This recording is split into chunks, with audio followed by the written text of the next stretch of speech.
你睇唔睇得出呢架波子係12款改24款嘅卡宴？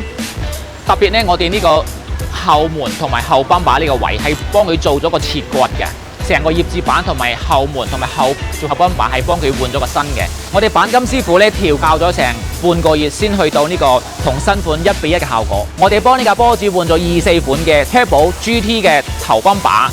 配埋雙降燈嘅。第二個咧就幫佢換咗2盞巨陣大燈，係4眼巨陣大燈。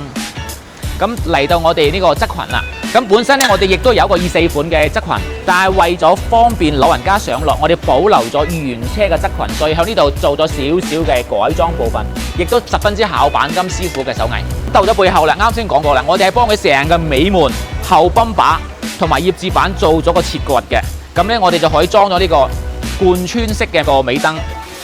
另外咧，亦都幫佢配咗呢個運動款嘅後唇同埋4出嘅煙通，整車穩健哥，保證每一拖。